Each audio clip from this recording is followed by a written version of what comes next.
तो चलिए, आज हम चलते हैं 1857 के उस दौर में जब पूरा का पूरा उत्तर भारत क्रांति की आग में जल रहा था।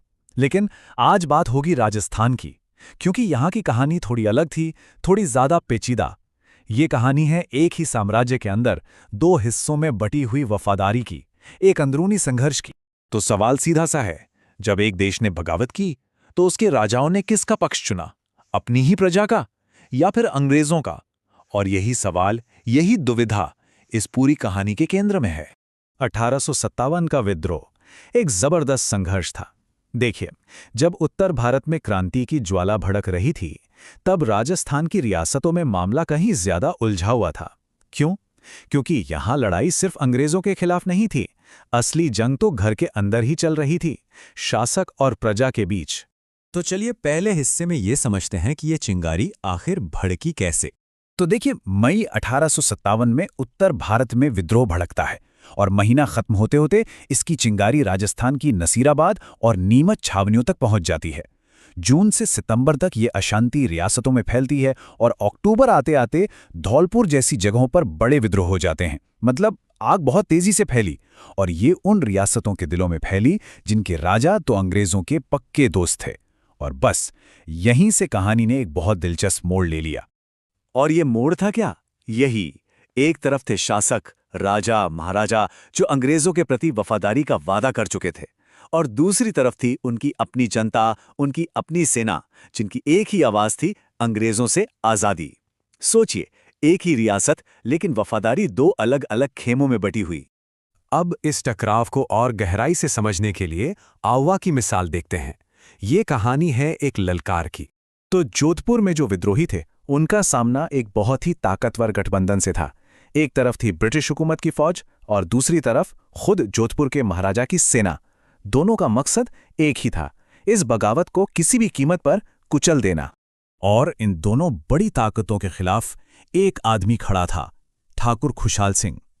और ये सिर्फ एक ठाकुर या एक सामंत की बगावत नहीं थी, नहीं, ये उस आम भावना की आवाज थी जो अपने ही शासकों की अंग्रेज परस्ती के खिलाफ उठ खड़ी हुई थी। अब आवा से जरा आगे बढ़ते हैं और धौलपुर की कहानी देखते हैं, जहां विद्रोह ने तो शासक की सत्ता को पूरी तरह से हिला कर रख दिया था। एक बहुत दिलचस्प बात कही गई है इसके बारे में कि शासक की अपनी सेना क्रांतिकारियों से जा मिली और राजा अपने ही किले में कैदी बन गया। जरा सोचिए इस स्थिति के बारे में।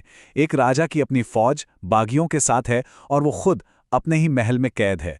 इससे ज्यादा सत्ता के खोखलेपन का सबूत और क्या हो सकता है? और देखिए ये सब हुआ कैसे। अक्टूबर 1857 में ग्वालियर और इंदौर से विद्रोही सेनाएं धौलपुर पहुंची, और उनके पहुंचते ही क्या हुआ, शहर की अपनी फौज ही बागियों से जा मिली। राजा अपने ही महल में कैद हो गया और अगले 2 महीने तक धौलपुर शहर पर क्रांतिकारियों का राज रहा। आखिर में व्यवस्था बहाल करने के लिए पटियाला से सेना बुलानी पड़ी।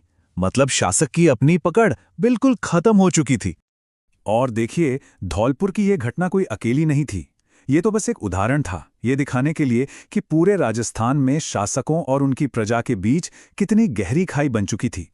चाहे टोंक हो, जयपुर, अलवर या भरतपुर, हर जगह कमोबेश एक ही कहानी थी।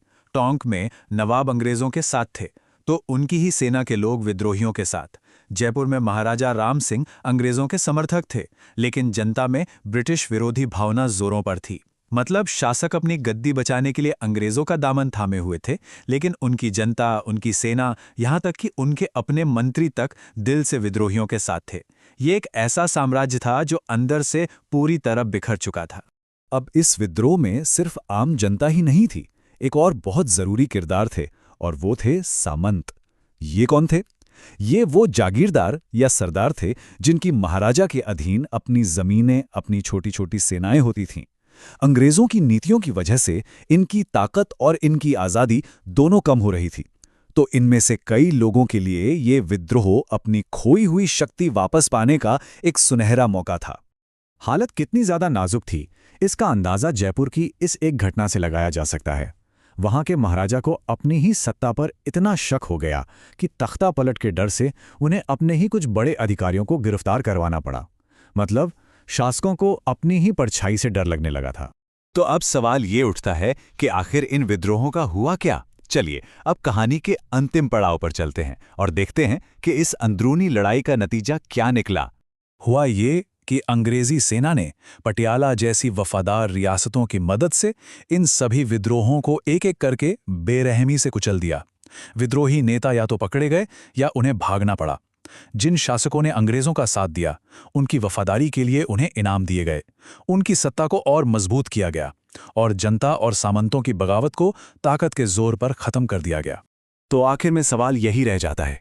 हम सब जानते हैं कि इतिहास विजेताओं की कहानी कहता है, पर एक पल के लिए बस सोचिए, अगर उस दिन राजस्थान के शासक और शासित मतलब राजा और प्रजा एक साथ मिलकर लड़े होते तो क्या होता? भारत का इतिहास आज शायद कुछ और ही होता। ये एक ऐसा सवाल है जो इतिहास के पन्नों में हमेशा के लिए दर्ज रहेगा।